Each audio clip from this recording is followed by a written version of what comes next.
Today, we are very honored to invite Professor David Armitage to give us a speech here.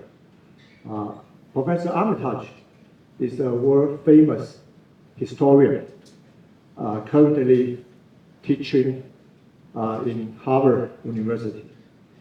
And since he's a famous world historian, my field is not the history, so I asked our colleague, Professor Xianqun Wang, from College of Humanities and Social Science. He's a famous Taiwan historian, and give us an introduction of Professor Armitage. Please, Professor Wang. Thank you.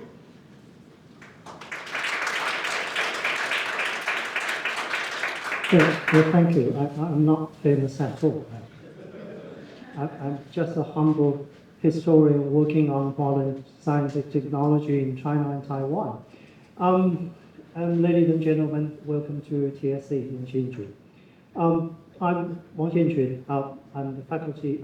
Yes, as Professor Hong has mentioned, I'm an associate professor at the Institute of History here in National Tsinghua University. I'm very honored to be given the task to introduce Professor David Armitage, this evening's speaker. Professor Armitage is Lloyd C. Blankfein Professor of History at Harvard University. He's a distinguished historian of both international and intellectual history. Professor Armitage earned his doctoral degree from the University of Cambridge and moved to the United States to teach at Columbia and Harvard University, where he is now. He's a prolific writer. He's the author and editor of 18 books. 18 books, imagine that. I cannot even imagine the work of writing 18 books. And also many articles, countless articles.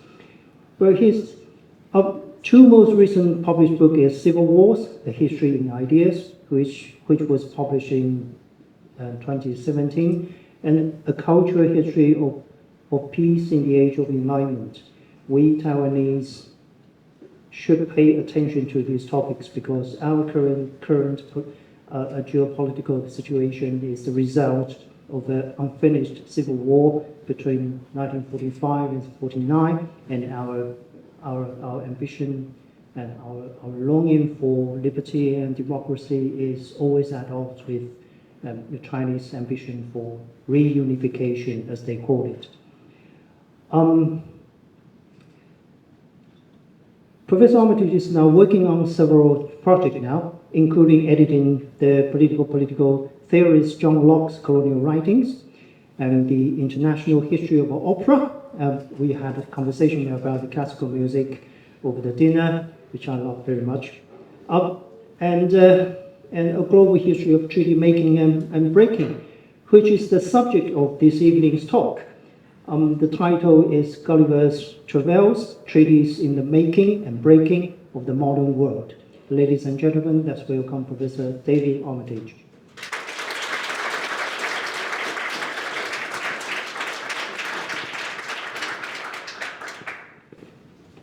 Thank you very much for that very warm introduction, and thank you very much indeed for the opportunity to return here, not just to Taiwan, not just to Taipei, but also to National Tsinghua University. I thought it was a matter of months ago that I was last here, so warm was the welcome back.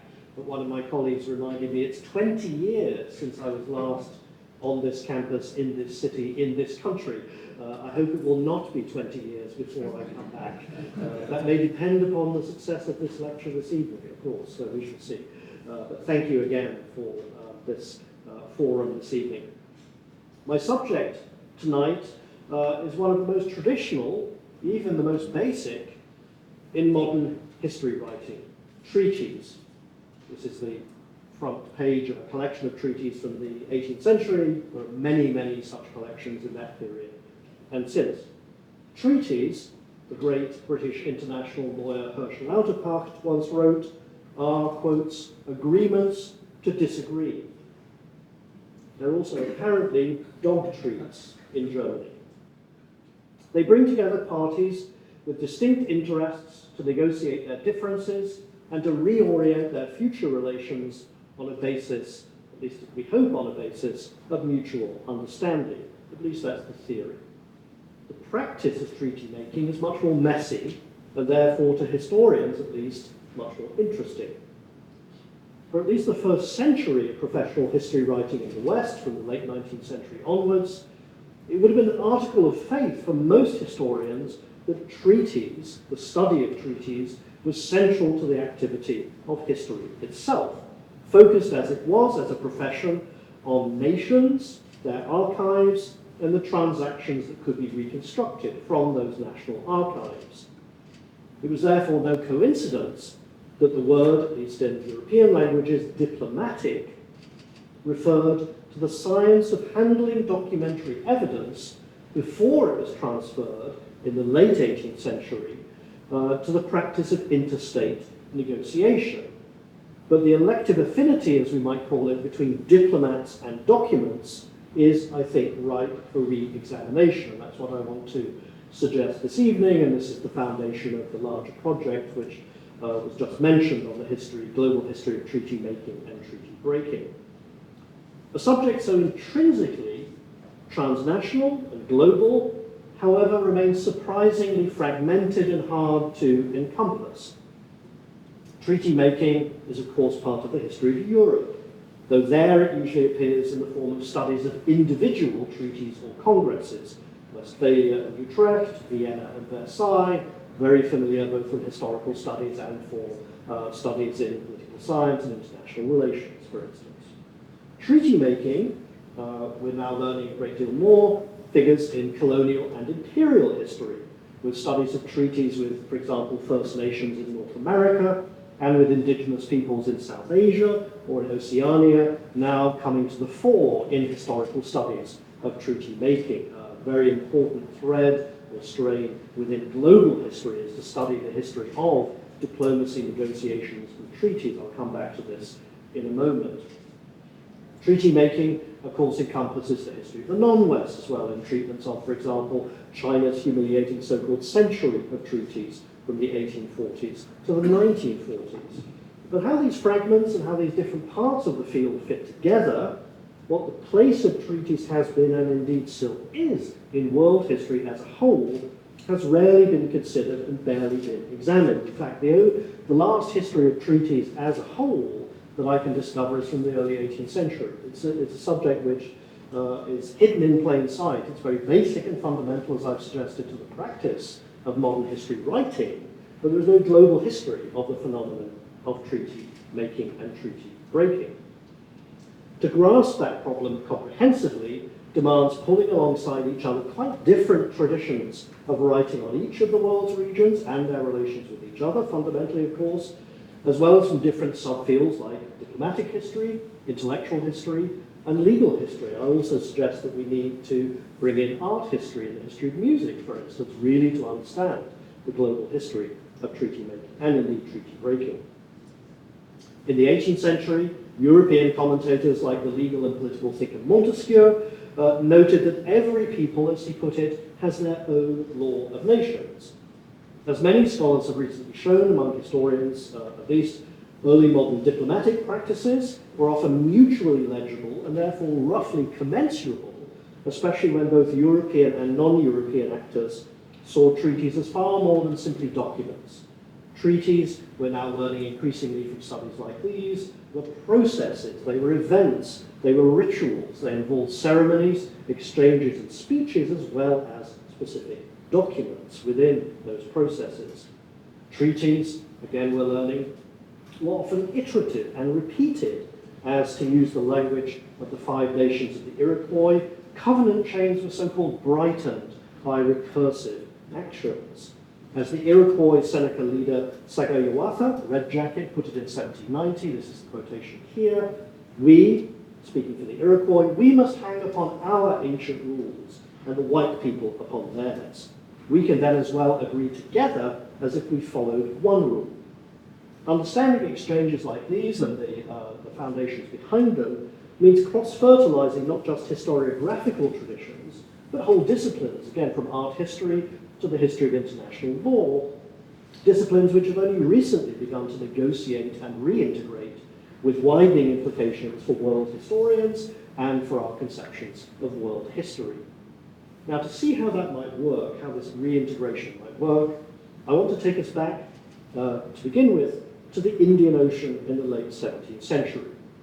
There, in 1699, an English sailor heading for the East Indies was shipwrecked, alone, far from his companions. By his own account, he swam ashore and stumbled inland before falling asleep. When he awoke, he reports, quotes, "I attempted to rise, but was not able to stir. For as I happened to lie on my back, I found my arms and legs were strongly fastened on each side to the ground. My hair, which was long and thick, tied down by the same manner. I likewise felt several slender ligatures across my body from my armpits to my thighs." As this unfortunate traveller roused himself, he had, quotes, "the fortune to break the strings that pinned his arm to the ground and loosen those that bound his hair. His alarmed captors responded with a hail of arrows and by poking him with their spears. That show of force, along with his remaining bonds, kept their captive in order until they could be assured of what they called his gentleness and good behaviour.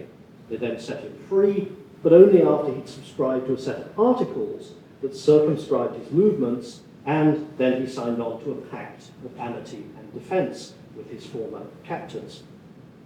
As you probably realise by now, the island, the sailor, and his tormentors were all fictional. The scene comes from the opening of Jonathan Swift's Gulliver's Travels of 1726. There, the central character, Lemuel Gulliver, finds himself washed up on the island of Lilliput. To the tiny Lilliputians, Gulliver is a giant, and as such both a gigantic threat and a colossal opportunity in their battles with their neighbours. To this man mountain, among the tiny Lilliputians, each of the cords that tied him down was barely a strand of cotton. Taken together, they firmly pin him to the ground. It's hardly surprising then that Gulliver has often been used as an image of a state tangled in treaties. So, for example, in 1893, a cartoon depicted the United States as, quotes, "Gulliver bound down by democratic Lilliputians." A century later, in 1999, a New York Times op-ed on the Clinton administration's refusal to ratify the statute of the International Criminal Court bore the headline, "Tying Gulliver Down with Those Pesky Treaties." More recently, and I apologise for any other Britons in the audience here, former British Prime Minister Boris Johnson appeared as an ungainly Gulliver trapped by the provisions of the Brexit withdrawal agreement with the European Union. Countries large and small may be powerful figures on the world stage, but they're not free to act at will. Treaty obligations bind them like those Lilliputian strings. And it's possible that Swift himself may indeed have had that analogy in mind. Before writing Gulliver's Travels, again published in 1726, he'd been a British government propagandist for the 1713 Peace of Utrecht, and claimed, as he wrote to a friend, to know every step of that treaty better than any man in England. Gulliver's captors set him free after he subscribed to those articles circumscribing his movements, but Gulliver and his Travails may thus have been a metaphor for treaties from the get-go in the early 18th century. Now, although treaties in one form or another have been traced back to Mesopotamia around 2400 BCE, their efflorescence and their omnipresence is a thoroughly modern phenomenon. When Swift was writing in the early 18th century, treaties were not nearly as ubiquitous as they are today, whether within Europe or more generally, and some raw numbers can just mark that shift.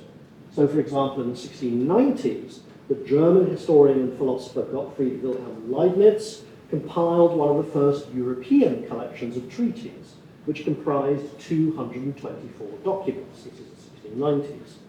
When I checked this morning, the United Nations online treaty series, where all contemporary treaties have to be registered to become valid, that treaty series included almost 58,000 treaty agreements. from around the globe. And that's only since 1945. There's an addendum to that database of the League of Nations treaties. That's another 20,000 or so treaties. So we've got somewhere between 70 and 80,000 treaties from the early 21st century, or at least over the last century, from the 1920s to the present. So if you put that together with the original collection I mentioned from the late 17th century, we have something like, very roughly, a 250-fold increase in a little over 3 centuries. But that greatly underestimates the volume of modern treaties by omitting those made before the foundation of the League of Nations, as well as a great many unregistered treaties which didn't make their way into these formal collections, which have been estimated to be about another 25% more. So we're probably talking somewhere roughly between 80 and 100,000 treaties which are currently in force around the world. There is no final determination on that figure at the moment, but you can see the astonishing explosion of treaty making in the past 3 centuries. Even that huge number still doesn't include most treaties to which non-state actors, in particular indigenous peoples, especially before the middle of the 19th century, were, and in many cases still are, parties. So that sheer quantity of treaties only hints at the complex and fateful process by which, thread by thread, we were all wrapped into a worldwide web of treaties. And we are not just the 193 states represented in the United Nations, the primary parties to almost all current treaties, but all of us, all citizens around the world, are subject, whether we know it or not, to thousands of agreements, bilateral and multilateral, often made in our name by our governments, of course, but almost never with our individual input or indeed our acquiescence. Just as the Lilliputians tied Gulliver down while he was asleep, so we, again, all global citizens, have been mostly unconscious while treaties quietly entangled us all. Since at least the late 18th century, treaties have in fact been at the center of a struggle between secrecy and publicity, with internationally minded philosophers like Jeremy Bentham here on the left, Immanuel Kant, a little more familiar, on the right, each pressing for greater transparency to nourish what both called perpetual peace. Secrecy, both Kant and Bentham argued, was the prerogative of hereditary monarchs. Letting daylight in on the mystery of treaties, they argued, would curb aggression and foster what we would now call democratic restraint. Concerns about secret treaties, hashed out in the shadows by faithless princes and slippery diplomats, built up aggressively until US President Woodrow Wilson made the first of his 14 points in 1918, the stipulation that quotes, "Diplomacy shall proceed always frankly and in the public view." The charters of the League of Nations and of the United Nations enshrined that principle, leading indeed to that current requirement that all treaties be published in the UN database where everyone can read them, even if very few actually do, and of course that doesn't include the negotiations which lead up to the treaties themselves. But this is a concession to the idea that treaties should not be secret, should not be held back, should not have secret clauses, but should be made public through publication as a form of publicity. That can be traced back to these Enlightenment ideals of openness and transparency. However, online publication of treaties cannot guarantee that publics back home hear much about agreements produced in their name. Like making sausages in legislation, in the famous metaphor, negotiating treaties is still assumed to be best left behind closed doors. Once treaties have been negotiated, democratic oversight differs according to their status under different constitutional systems. So, for example, in legal systems like the United Kingdom's so-called dualist systems, international law and domestic law are kept separate. Treaties must be deliberately adopted by the legislature, by Parliament, for example, in the UK, which guarantees at least some scrutiny and ventilation of their terms. By contrast, under systems like the United States, termed monist, treaties are held to be so-called self-executing and automatically become part of the legal order. Remember Article 6 of the US Constitution. All treaties made or which shall be made under the authority of the United States shall be the supreme law of the land. That doesn't involve any act by Congress itself to incorporate them into the law of the land. It automatically takes place. As a result, the US Congress has resisted ratifying many treaties precisely so they don't become automatically the law of the land by the operation of the Constitution, the US Constitution. This has had the perverse effect of rendering treaties more democratically opaque in the United States. Yet as long as treaties constrain all of us, I think we should try to be more aware of what they mean, how they ensnared us, and why they continue to multiply at such an extraordinary rate. As a historian, of course, I believe that some history might help us to understand those processes and their political implications. So let's go back to the 18th century for a moment. The subject of treaties is undoubtedly one of the most important that the mutual relations and affairs of nations can present us with. The Swiss lawyer-philosopher Emma de Vattel, huge influence on the framers of the US Declaration of Independence and the Constitution, wrote in the 1750s. To be sure, foreign ministries around the world kept track of their own agreements, the numbers of which have mushroomed over the past 2 centuries, along with expanding membership of the international community.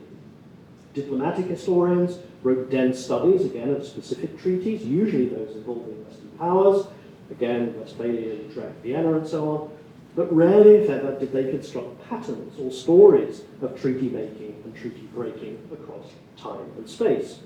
To this day, there's no global history of treaties to stand alongside, say, Linda Colley's The Gun, the Ship, and the Pen, which we were talking about earlier today, or even my own book, The Declaration of Independence, A Global History, which recently appeared here in Taiwan. There's no comparable book on treaties, and I hope one day to write such a book. Indeed, as I mentioned earlier, for over 3 centuries, there seems to be no history of treaties at all, at least in any European language that I can discover, for a single country, let alone one on a truly global scale.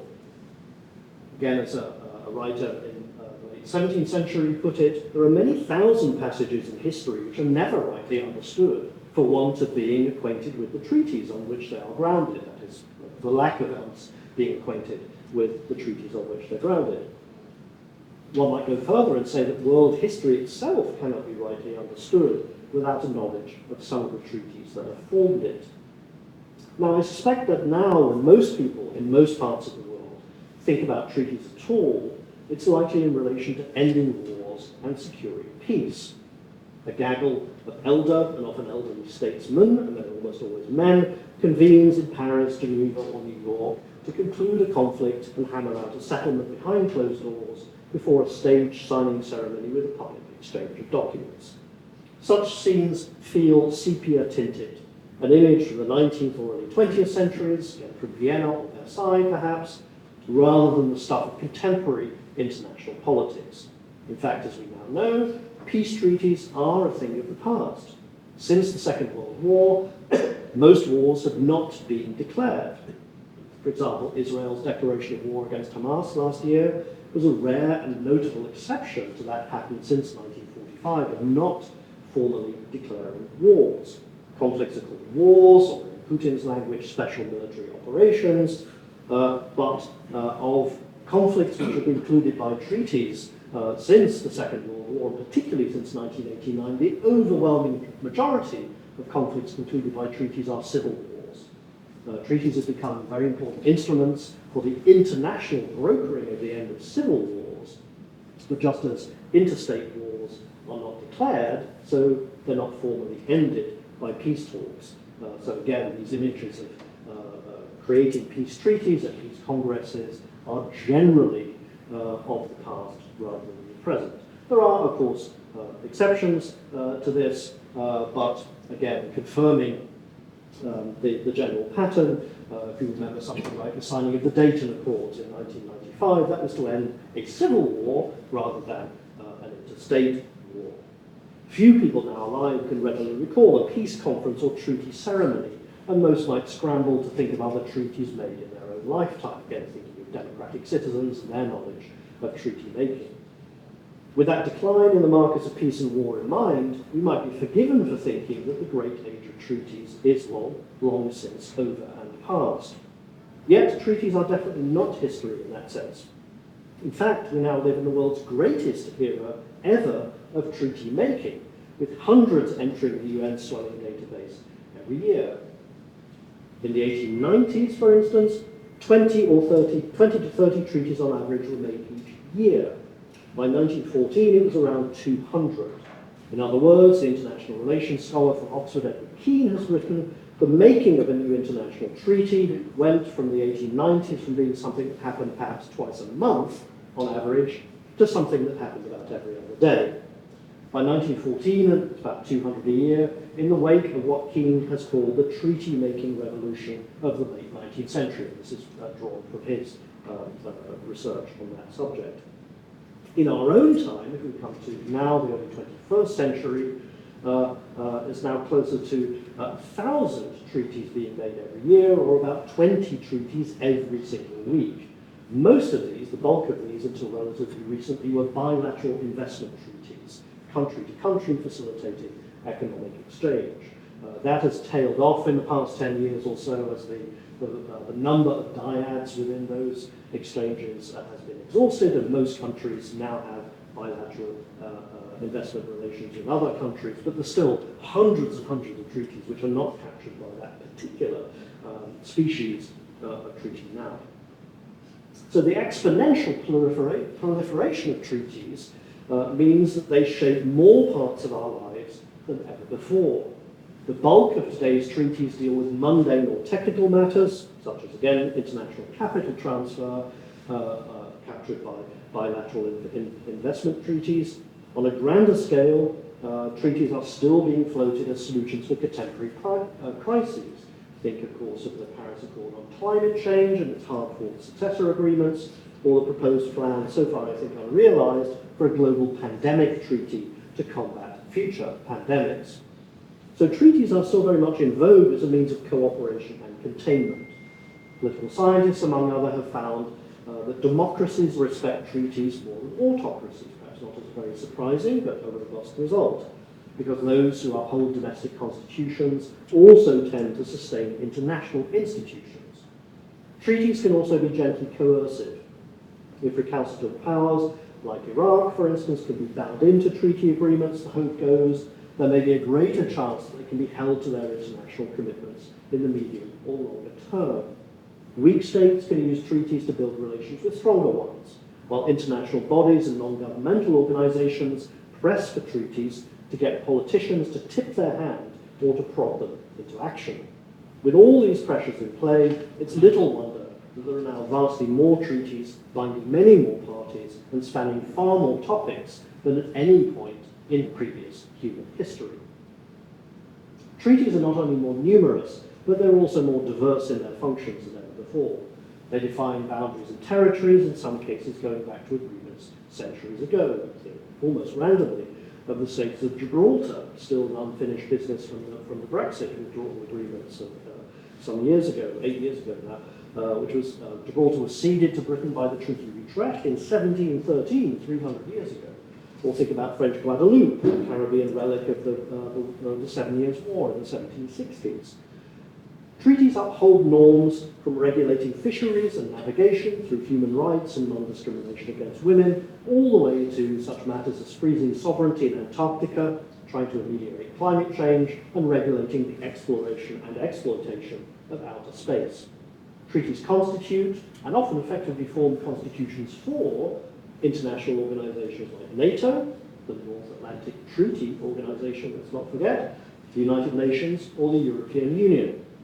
Going further back, the US Constitution can be thought of as a treaty, or it's been called a peace pact, between sovereign states that created a new federal polity in 1788. As my students would say, the clue is in the name. The word federal comes from the Latin word foedera, which means treaties. Treaties regulate an ever-expanding array of aspects of daily life, from the microchips in our computers to arms reduction, environmental protections, and the operation of international flights. In settler colonial societies like Canada, Aotearoa, New Zealand, and the United States, treaties determine relations between indigenous peoples and settler society. For example, 70% of Canada's present territory was acquired by treaty. In other societies, such as Australia, for instance, the absence of historic agreements between those groups has led to calls for so-called treaty to reimagine the social contract on a firmer foundation of open agreement.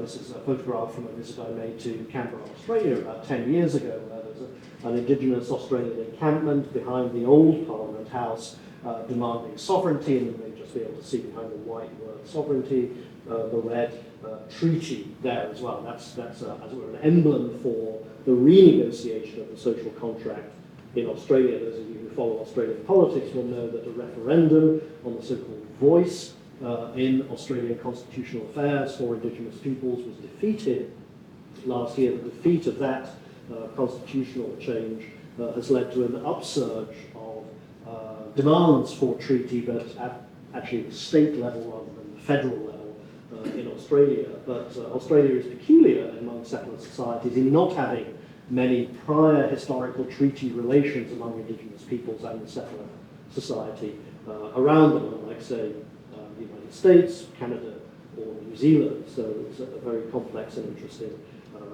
situation. But the call for treaty as something within the boundaries of an existing state between Indigenous peoples and settler society is fundamentally unsettling those conceptions of settler society and the relations between different peoples within them. Most international disputes now, from acts of aggression to commercial disagreements, come down, in fact, to the interpretation of treaties or anxiety about their absence. Far from disappearing into the past, then, treaties in general are instruments for shaping the future that are burgeoning in the present, inexorably but still largely invisibly to most of us. So I think that treaties are at once the most widespread and yet the least understood ligatures of the contemporary international order. Historians rarely discuss the phenomenon of treaty making and treaty breaking as such. The norms that informed those treaties, the ceremonies that accompanied them, the cultural as well as political context that shaped them, all the theoretical arguments that explain and justify them. To put it in slightly different terms, quite how we all became global Gullivers, tangled in so many treaties, is a question that at least few historians have asked. It's a question that many students of international relations and political science and international law have asked in their own different registers, but not a question that people in my tribe, historians, have really tackled lately. When other scholars, again in adjacent disciplines, have posed the problem of the expansion of treaties, it's been mostly subordinate to other larger questions, using treaties as traces for other inquiries, the rise and fall of international orders, or as a synecdoche for the circulation and reception of international norms, for instance. The answers from these adjacent, again, disciplines adjacent to history have also been mostly confined to the 19th century and to the world of Europe and North America. Now, that is certainly changing now. When scholars miss a trick, wider audiences, again, citizens affected by treaties and their provisions, have little chance of knowing what rules shape their lives beyond the determinations of courts and the actions of legislatures.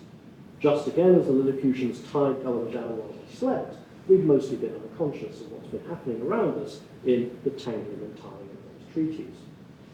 Treaties, I think, are like plumbing. We only think about them if there's a break.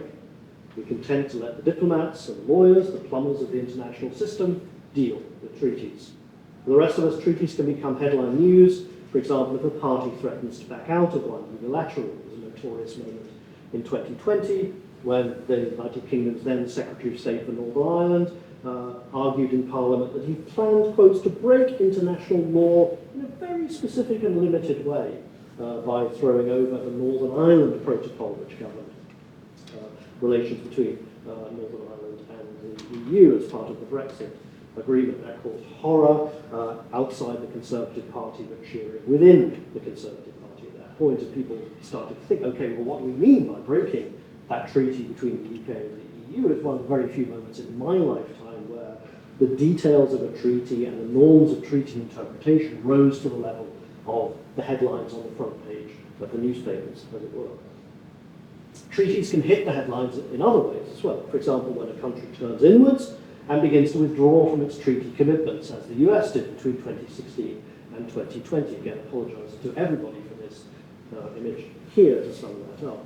The American Gulliver did not want to be pinned down. The Trump administration notoriously, as we recall, pulled out of the Paris Accord, the International Arms Trade Treaty, and a bevy of other treaties. The goal to make America great again seemed to be based on making America isolated again. And of course, worse could likely come from a second Trump administration. Think only for the moment of the possible future of the North Atlantic Treaty Organization under such a regime. The United Kingdom, equivocating over its agreements with the European Union in recent years, China, insouciant about its obligations to Hong Kong that had been agreed in the Joint Sino-British Declaration of 1984, were happy to follow suit in ignoring provisions of treaties when it suited them. With recent examples like these in mind, we might fear that the world's hidden pipework of treaties is currently under unprecedented strain.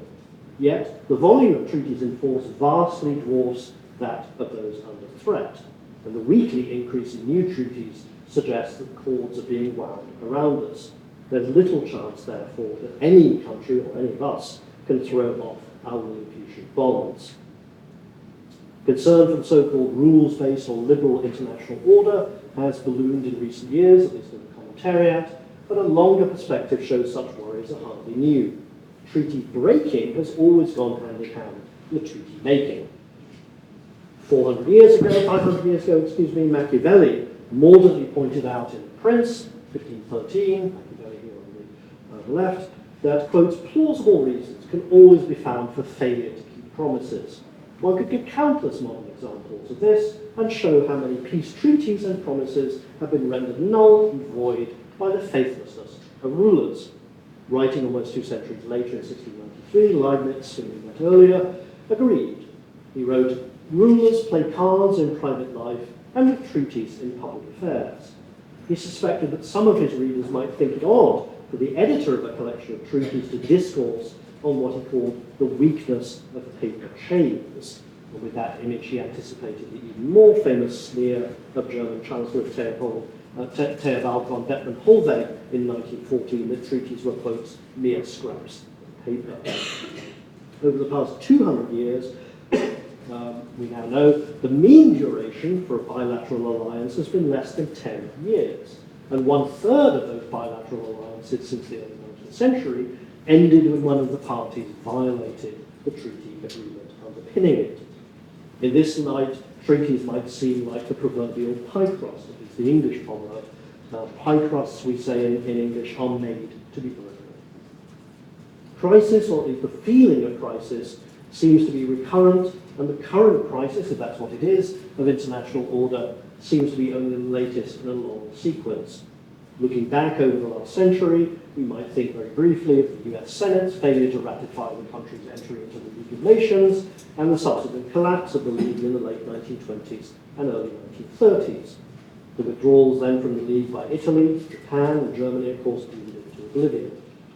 Long before the Trump administration, the US had conspicuously absented itself from a variety of other treaty-based structures, among them the International Labour Organization and UNESCO, the Statute of the International Criminal Court, the Law of the Sea Convention, the Kyoto Protocol on climate change, one could go on.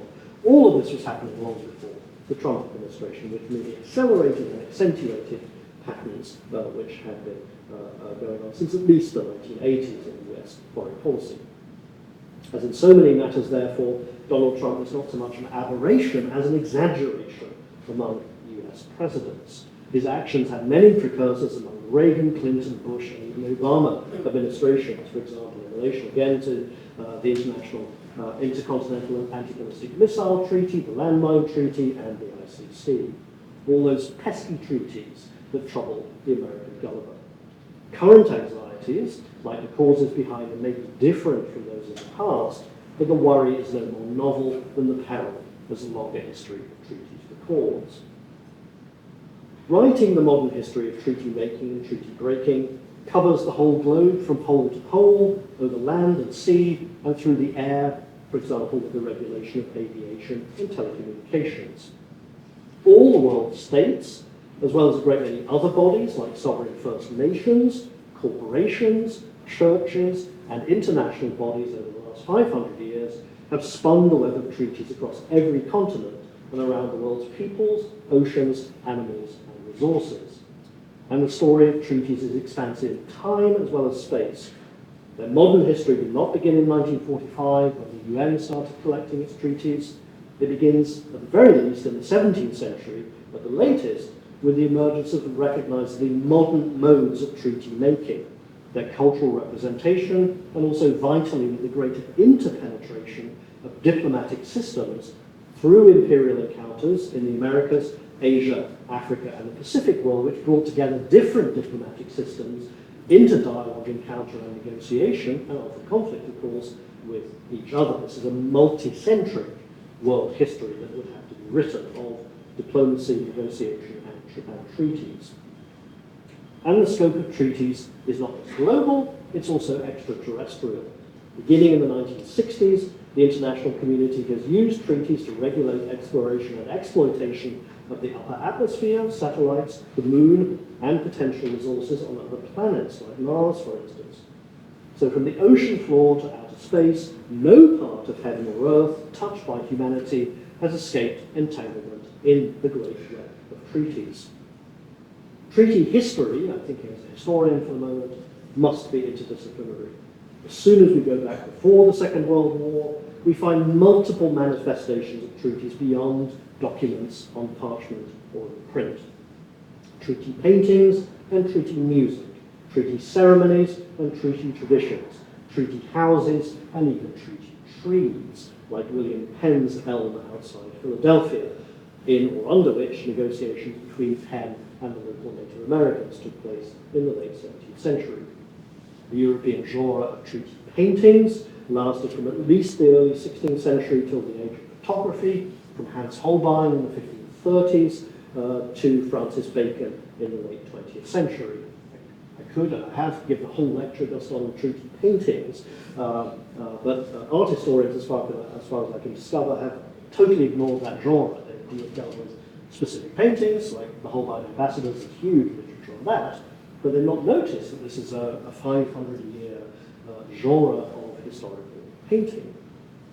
Nor have our colleagues in the music departments, historical musicologists, analysed treaty music, another cultural form that included Handel, the Tract Te Deum from the early 18th century, Beethoven, who wrote one of his worst pieces to celebrate the Congress of Vienna in 1815, and Rossini, who seems to be the last major composer to compose treaty music in the 1820s.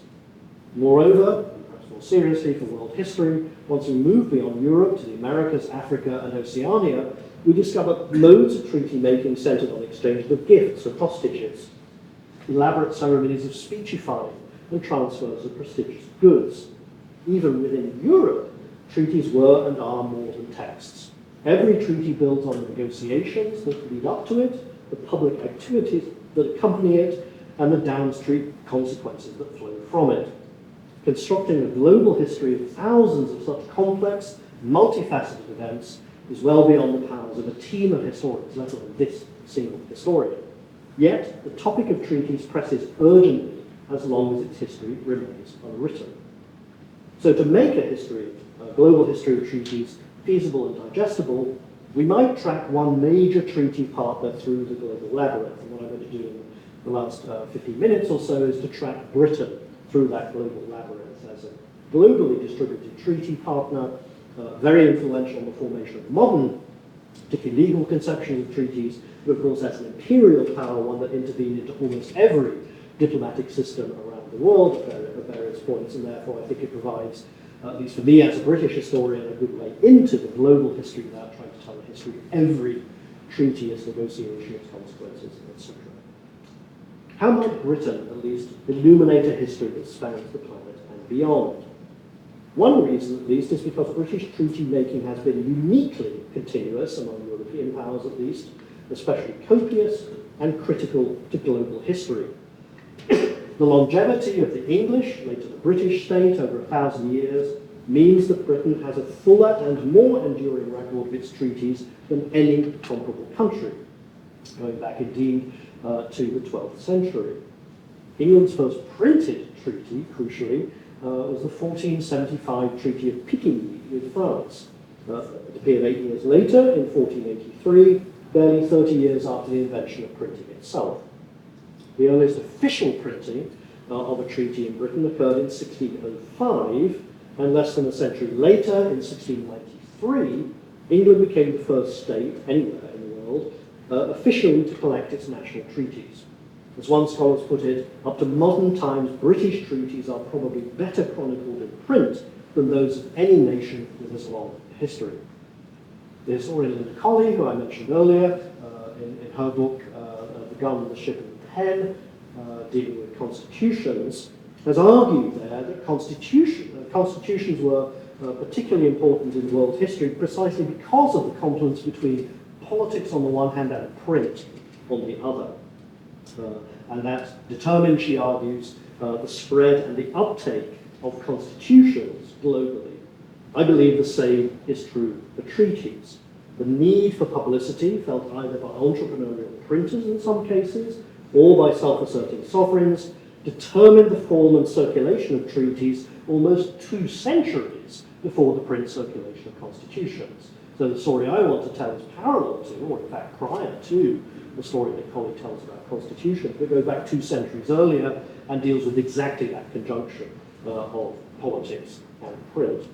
By the time the heyday of constitution making began in the late 18th century, there's already a very long, centuries-long tradition of printed treaties for constitution makers to imitate and to draw upon in realizing their domestic compacts. There was one such compact, a fundamental law founded in a treaty that underpinned the formation of the United Kingdom itself. This was a treaty between the English sovereign, Queen Anne, and the Scottish sovereign, who also happened to be Queen Anne, that brought the United Kingdom of Great Britain itself into being in 1707 with the union of England and Scotland. In Scotland, this is still referred to the Treaty of Union. In England, it's referred to the Act of Union. It's a sort of solely parliamentary activity, a statute, whereas in fact it was based upon a treaty between those 2 sovereigns who, just by historical accident, happened to be the same person.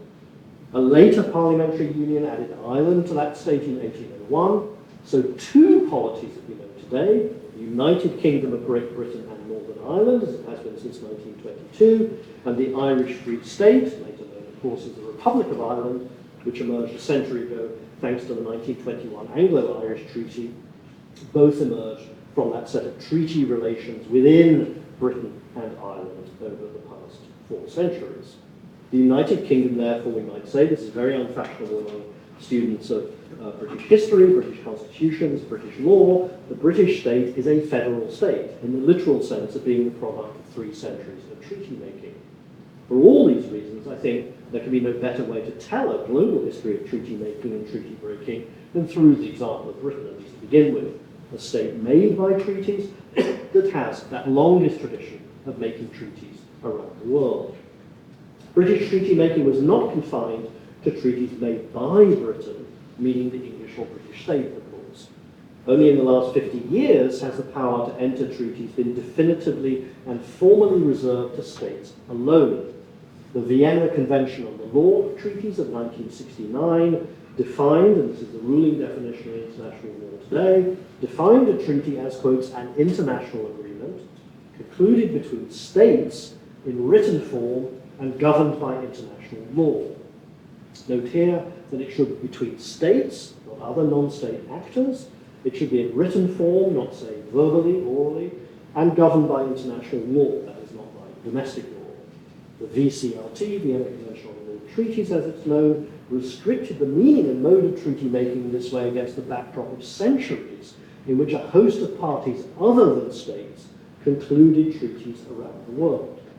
Most important parties to those treaties were indigenous sovereigns that Britons and other Europeans treated with in the Americas, the Caribbean, Africa, Asia, and Oceania. The sovereign rights of those indigenous sovereigns were recognized deep into the 19th century and have more recently been recovered since the 1970s in Canada, the United States, and Aotearoa, New Zealand, namely the English-speaking settler societies. The consequences of indigenous treaty making from the early 17th century until at least the 1870s reverberate across the globe today. Almost as prominent as rulers among non-state treaty actors were corporations, those so-called company states, as one historian called them, from the English East India Company in the early 1600s through to, for example, the late Victorian Niger Company and similar entities in the so-called Scramble for Africa in that period. Companies that projected their presence through diplomacy and treaties as much through their forts and their trading factories. Treaties were the stepping stones of empire, one historian of North America has noted. But it was not just, of course, in the Western Hemisphere that British treaties, formal and informal, left their mark. The turn of the 17th century is a convenient starting point for describing that process of a global impact. This was the moment when the English crown began to publicise its treaties for the first time, with the first official printing of the 1604 Anglo-Spanish Treaty, and also, not coincidentally, the first English treaty ceremony to be portrayed in paint in this group portrait at the Somerset House Conference of 1604, now in the National Portrait Gallery in London. Empowered by charters, the Crown, from the Crown, representatives of the new overseas trading companies of the early 17th century went forth across the Mediterranean, West Asia, South and Southeast Asia, to treat with indigenous sovereigns at a moment when agreements with so-called infidels, in European language, had not yet been placed beyond the bounds of what would later become a more obviously Eurocentric law of nations. For example, in 1790, the compiler of one of those popular treaty collections at that time, George Chalmers, recalled the printing of the 1604 treaty as a watershed in British history, and then assembled what he called a commodious selection of treaties, which, he said, might lie handily on the table, arranged geographically from north to south, from Russia to the Ottoman Empire, and then east to treaties with the East India Company and Asian sovereigns, before ending in the west, and the 1783 Peace of Paris that had recognized American independence.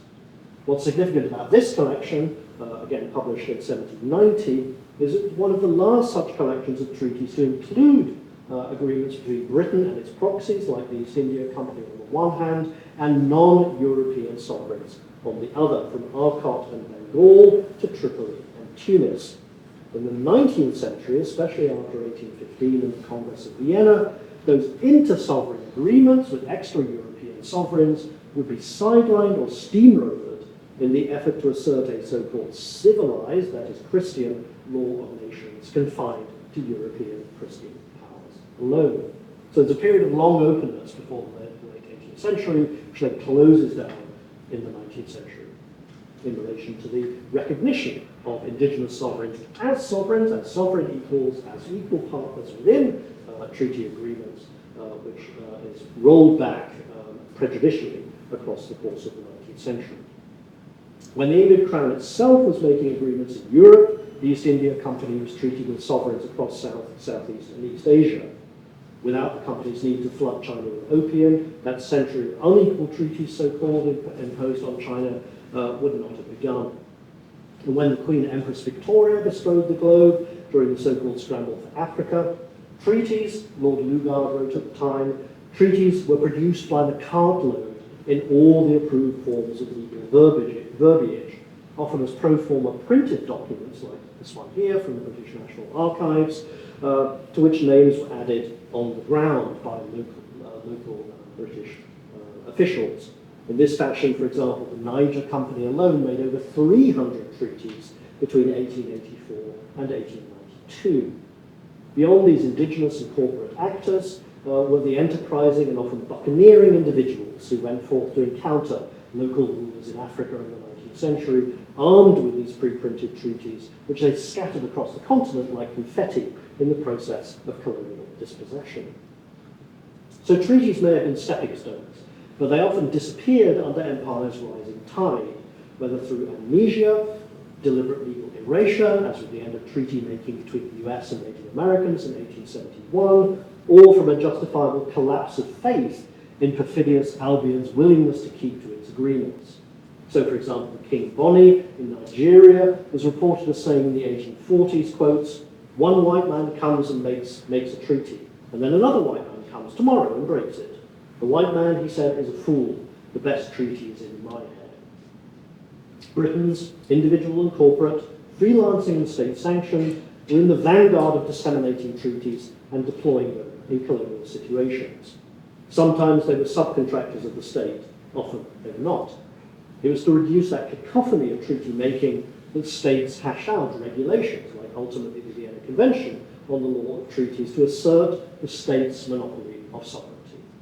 It It's no coincidence, I think, that the lawyers piloting the process of creating the Vienna Convention in the 1950s and 60s were all British. James Brierley, Herschel Outerpacht, who I began with, Gerald Fitzmaurice, Humphrey Waldock, all British, all operating at the high tide of decolonisation, when record numbers of so-called new states, many of course which were renewed or recovered sovereignties, of course in the 50s, 60s and 70s, were joining the United Nations and demanding sovereign equality with their former colonial powers. To that British influence on the formation of our contemporary law of treaties has been attributed the Roman conception of treaties as similar to common law contracts. That, in turn, may have helped to delegitimate some of the claims of indigenous peoples and Anglophone settler colonial societies, whose attachment to treaties, or as they say in Australia, to treaty, has not been matched reciprocally by the descendants of the settlers themselves.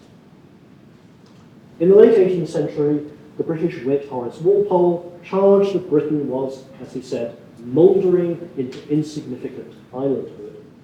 That, I think, is surely and sadly true, though rarely recognised in the foreign policy world in the UK, but the global reach of Britain's treaty making still remains outsized, even as Britain's footprint on the global stage reduces.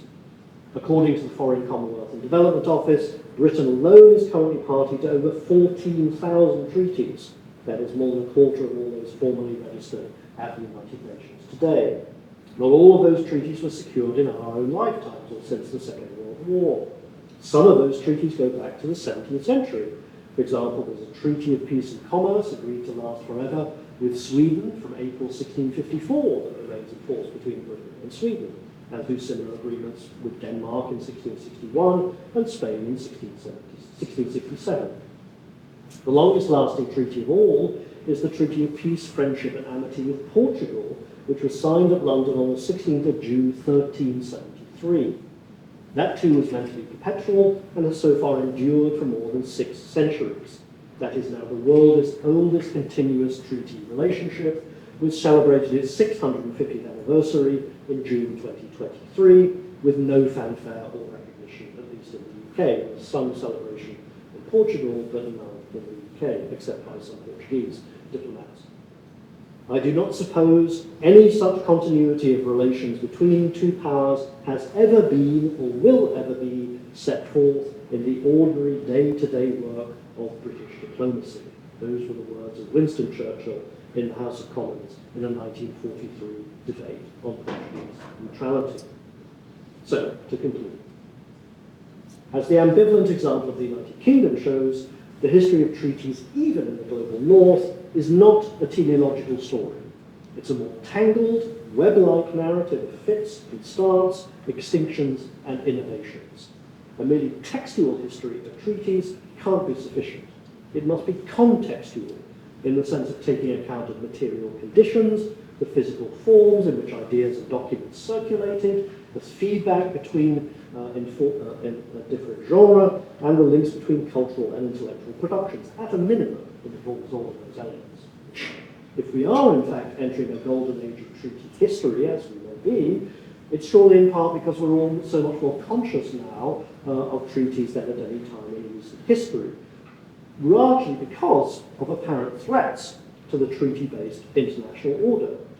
In recent years, from the Trump administration's assault on treaties and treaty organizations via Brexit to, for example, the Russian invasion of Ukraine. At such a moment, treaties, I think, as a historian, I think treaties are simply too important to be left to lawyers and to scholars of international law and international relations alone. Historians should also stand ready to treat treaties. Thank you very much for your attention.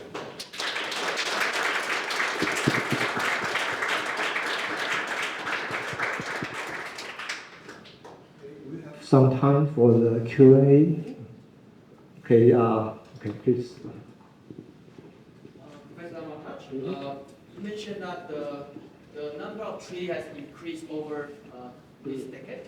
I was wondering about how the characteristic of treaty evolves throughout time. So by characteristic, I mean, for example, the fairness of treaty, the stability of treaty, or the durability of treaty. So you enlighten us.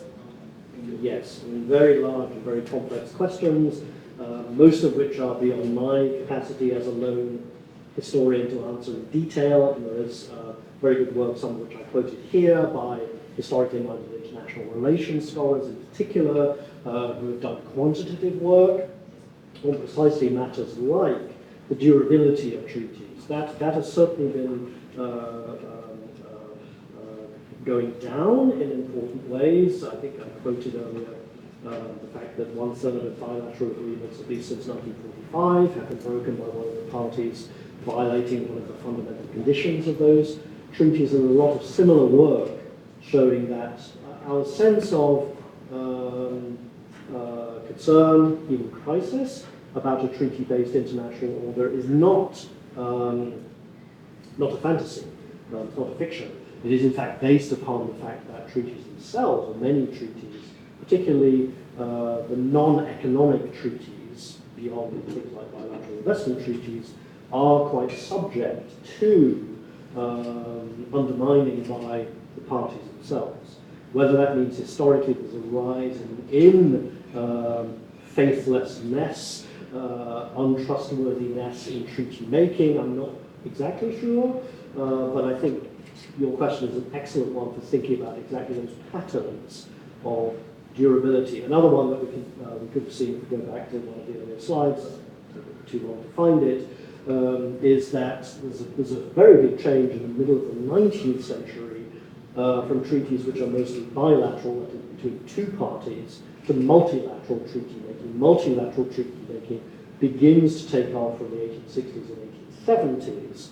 And again, if you take away bilateral investment treaties, those very specific forms of country-to-country treaties, the majority of treaties now are multilateral treaties rather than bilateral ones. So it's another epochal shift in the last 150 years. So it's an excellent question because it asks us to look for those very large patterns, then to try to account for those large patterns, as well as to think about some of the implications or consequences of those shifts from simple party-to-party, bilateral treaties to multilateral ones determined to create regional organizations, to create larger pan-regional or even global agreements on matters where collective action itself is a problem and has to be determined by binding all of the parties into treaties themselves. So I think there's a lot of potential for dealing with that. That's less what I'm equipped to do as more of a cultural intellectual historian, but it's something that will underpin, and I think should underpin, a wider history of treaty making and treaty breaking. So thank you for that. Yes. Other question? Just a hunch. I'm not sure if this is correct, but you say that for the past few decades, the ritualization of treaties have decreased significantly. Do you think, just on a hunch, the idea of publicizing the treaties and ritualizing they make them more durable? Mm-hmm. That was certainly an intention, yes. The sense was, going back even beyond the 18th century to the 17th century, is that secret treaties themselves were much more subject to the will of untrustworthy sovereigns, that they were less likely to be durable because they were negotiated behind the scenes for particular personal interests or what an individual monarch might perceive to be the interests of his nation or state, for instance. So there certainly was a sense, certainly by the time of Woodrow Wilson and the formalization of the publication and therefore the publicity of treaties in the 20th century, that act both allowed for greater democratic oversight of at least the final treaties and their provisions, but that would bring with it greater stability. So again, if you go back to Bentham and Kant, if you've taken a basic level philosophy course, you're told that Bentham is one kind of philosopher, a utilitarian, and Kant is a very different kind of philosopher, a deontologist. They could not be more different from each other, so we're told in those kinds of philosophy courses. On this issue, as indeed many other issues around international relations, Bentham and Kant are on precisely the same page. They think that democratic oversight will lead to greater stability, and they both use the term perpetual peace. So we all spend international relations scholars now spend a great deal of time analysing and debating and using the concepts of Kant's perpetual peace. But Bentham is saying exactly the same thing in pretty much exactly the same language, that the aim is long-term stability. Perpetual peace, as Kant recognised, as Bentham knew as well, was actually a term of art from 18th century treaties. If you read 18th century treaties, like the Treaty of Utrecht, they talk there about perpetual peace. In fact, at that point, what it doesn't mean is peace forever to the end of time. It just means peace as long as this particular agreement endures.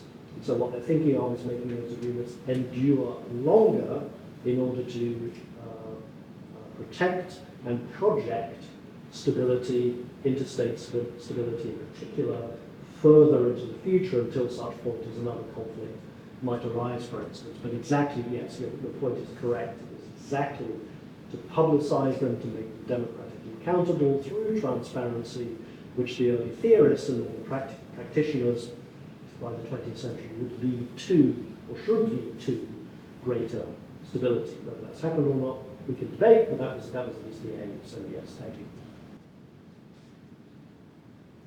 Okay, any other questions?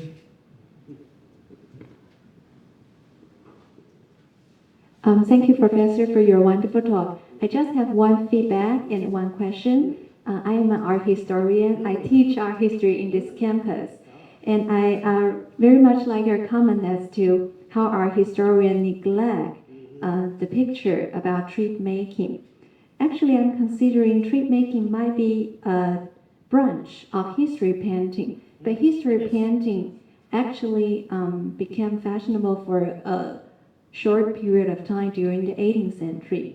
And I was wondering, because history painting provides maybe a sense of war, it gives you sensation, grandeur, but treat making is just a peaceful scene where you don't find that sensation. So probably commissioner wouldn't commission that peaceful scene compared with a war scene.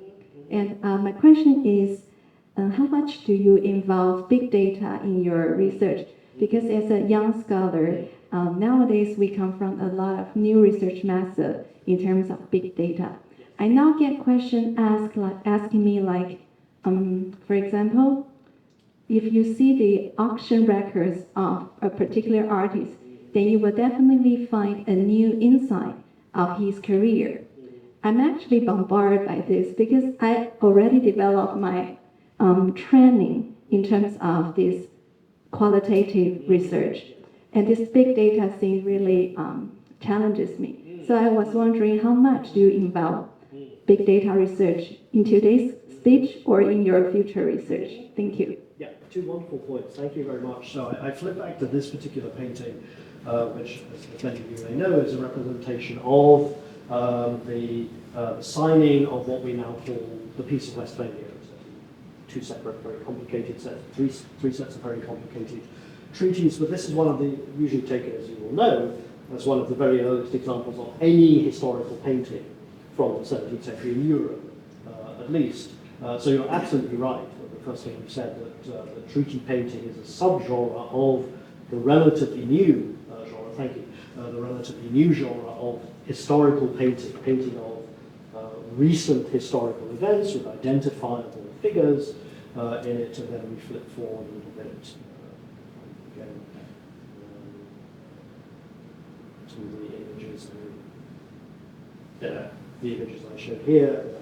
I could give you an hour-long lecture on treaty painting, so I have a kind of very crude database coming momentarily to your second point, a very crude database of all of the treaty paintings that I can discover, at least in the European tradition to begin with, and there are hundreds of them, but they've never been considered as a single genre. It is a subset of historical painting, but it's a subset of all kinds of other painting as well. So the Holbein's Ambassadors is a treaty painting, though you wouldn't know it unless you know about 16th century iconography. So this object here, a lute, you can't quite see it in this reproduction, I've not blown it up, but the lute has a broken string.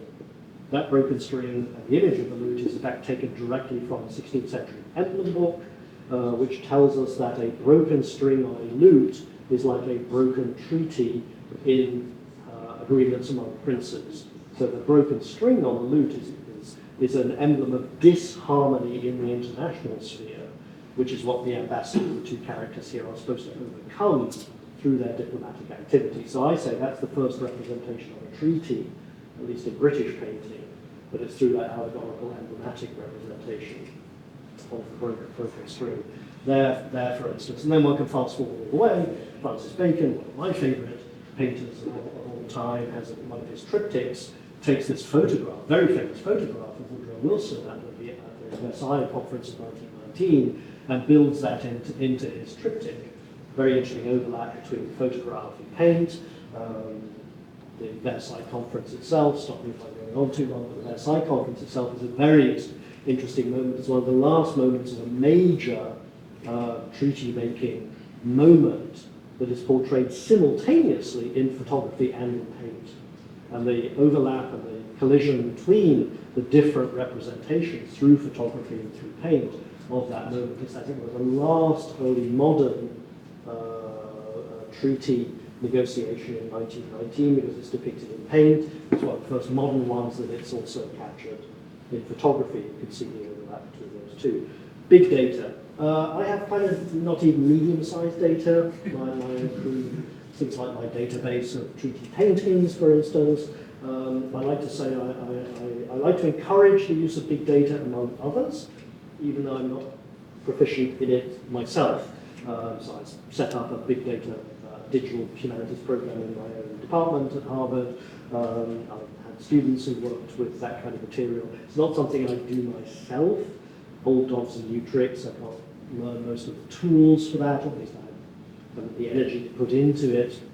But some of the results that I have shown here, for example, those graphs of expanding treaty making in the 19th century, are based precisely on big data analysis. So we have some very large, not comprehensive, but still very large collections of treaties, global collections of treaties from the 19th and 20th centuries, which give us tens of thousands of treaties, the texts of those, which are very easily scannable and therefore analyzable, and that's exactly the kind of foundation that work that I quoted here is based upon. There's very interesting work, for example, I think one of the graphs I showed was from this, showing which cities in the world become the chosen places for treaty making.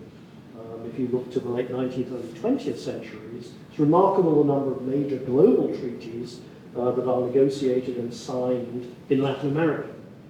But after the First World War, Latin America drops entirely out of that conception of a global sovereign order, and it becomes Geneva, New York, Washington, a couple of other places where almost all modern treaties, major treaties, are publicly signed. So one can begin to see those patterns, and that's the kind of thing, the kind of big data work which is being done on these collections and repositories of treaties.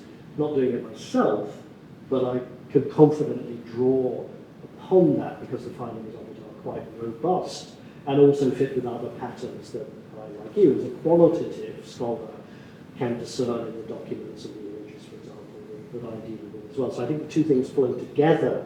Even if I'm not generating that kind of big data analysis, I could draw upon others' work to supplement mine and also to confirm some of my intuitions and use my work to confirm their intuitions as well. But thank you. Yeah. One last question. Back. Okay.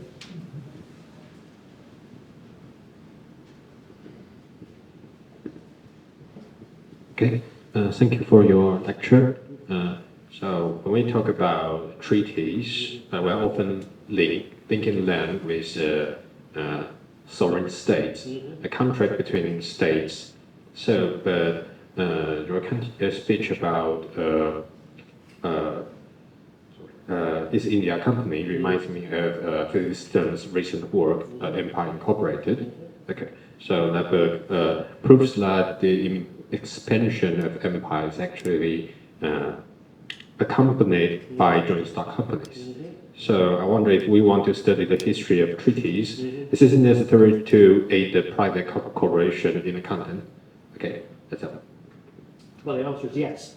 I think I said 3 or 4 times in the course of the lecture that we must study not just states, but also corporations and companies as well. But it's very much drawing upon the work of Phil Stern, his principle of the company state, and then just mentioned now. Phil was my graduate student. It was very exciting to work with him and to see that paradigm of the company state begin to emerge.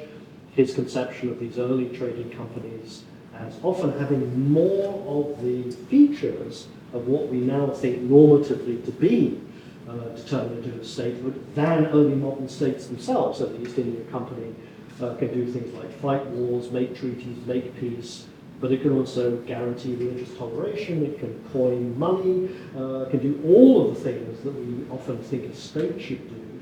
But at some points in the 17th century, the English state was not able to do things in England that the East India Company was able to do, for example, in Bengal.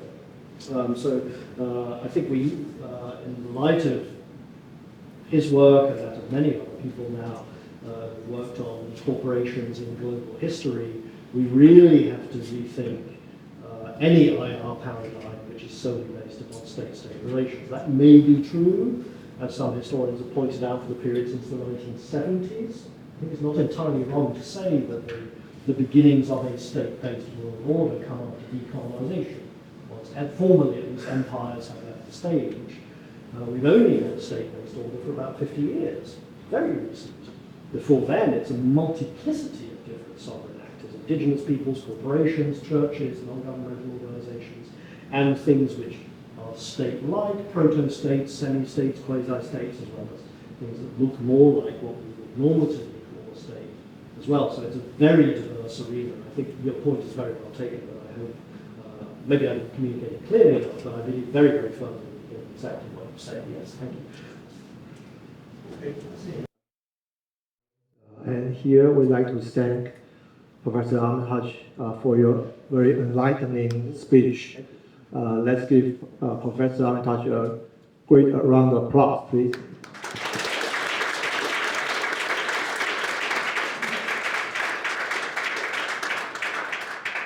Okay, so at the end of the event, we would like to welcome everyone to join for a group photo. So, Professor Armitage, would you mind to take a seat? And so, everyone, please look at our photographer here.